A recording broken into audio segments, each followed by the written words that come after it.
the word grapple also, in context with the net, it's really, you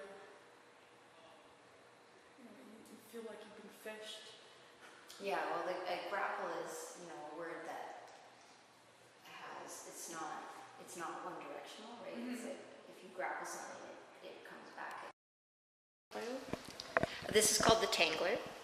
I think the print's called the Amazing Tangler. It's more amazing than this one, I guess.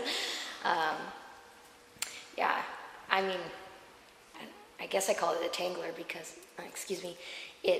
it's a tangled mess when I'm trying to put it together, and sometimes I get tangled in it when I'm constructing it, so that's what it is.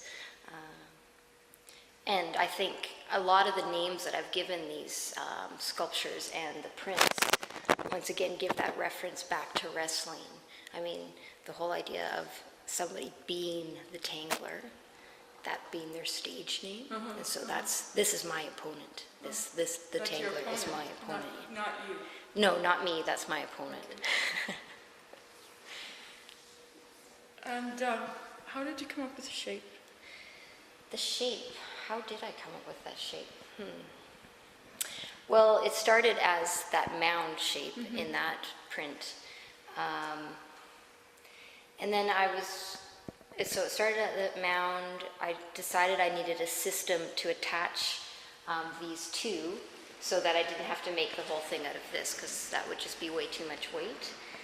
And as I was doing that, I think I just made a mock-up out of basically a plastic bag, a really big plastic bag that I put balloons in. And I was trying to make it more of an upright form, almost like a bowling ball. But where I had the weight, it ended up twisting over and being like a bowling ball on its, not a bowling ball, a bowling pin on its side. And I liked that, so I thought, well, if I do another end, make that a double end, then it can have that opportunity to be a teeter-totter and still move around in like a ball type of form. The netting,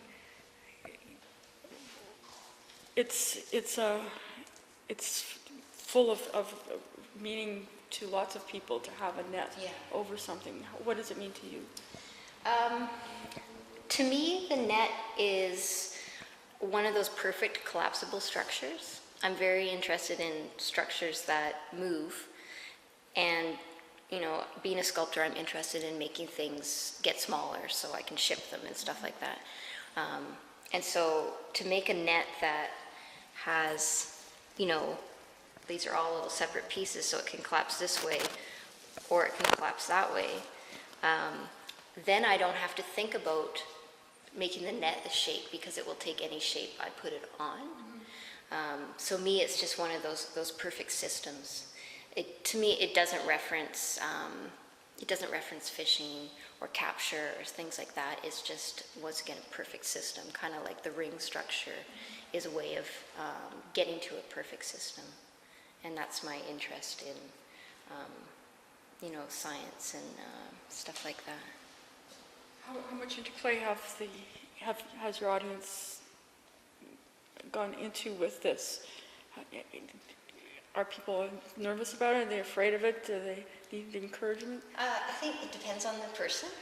The opening was really interesting because you could tell people's personalities based on how they interact. If they just slightly touch it, or some people were all over it and moving it around. So it's totally based on that person. But I also found that, which I found really interesting, is the mass. When there's a lot of people, that can sway how people are going to interact with it. So I find that people, when they come in one-on-one with the piece, are quite gentle with it. But at the opening, because more people started getting into it and interacting, then it starts to be like a free-for-all, and people just start doing whatever they want. And so I'm interested in how, we can just suspend our maybe original thoughts of how something you should, behave, and just kind of let go and allow, the crowd to dictate how you should behave, or to fall in under the lead of somebody else. So you mentioned that you're not that interested in wood, and you chose leather, metal, plastic. The powerful aroma of the leather is dominant, which is impossible to see on video. Is that because of your background coming from Alberta at all? Maybe. Or what else is something else? Leather. I mean, to me, leather, it's got all these things wrapped up in it. It references the body, obviously, because it's skin. It is utilitarian-based most of the time, but at the same time, it can be luxury-based. What else? And it's just it's a great malleable material, but I think I'm mostly interested in this contradiction between it being for utility and being for luxury. And I have interest in both of those things. And once again, that discrepancy that happens between those two elements. How big would you like to go? Like your dream. A dream? Oh, I love, like this piece. Really holds your attention that you want to go to the next level? I think for me, the best parts are the idea of structure. It's not something that, like, as I evolve as a sculptor, I'm starting to just learn so much about that.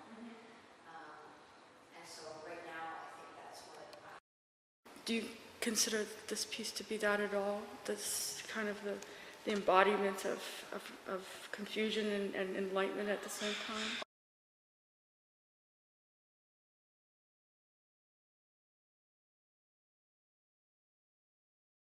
Funny that you said that, because when I was making it, I would go home every night and try and figure out the math behind this piece, because I was so confused. I mean, I get really confused when I'm doing it. I think conceptually it's not confusing as to what I'm going to make. Like, I know what I'm going to make, but I needed to know how much material I needed and stuff like that. So I was trying to figure out the math of the piece, and every night I would redraw it and try to figure out that math, and every night it would come up with a different number. So that might be touching on what you're talking about this idea of uncertainty and enlightenment at the same time. But really, it didn't ever come to enlightenment until I actually just do it. It's not until the process happens that, it is what it is. So can you speak about the text on the wall in relation to the piece? The text on the wall, I decided to put that up because I know how to interact with the sculptures. I think in the images, especially maybe this last one, it is quite aggressive. And I wanted to, in a way, give hints to the viewer as into how to interact with the piece. Mostly because I'd be worried about it breaking or somebody getting hurt. So that's why I start with the word gentle. Because I don't want somebody to go and throw themselves at this, because it probably won't withstand that.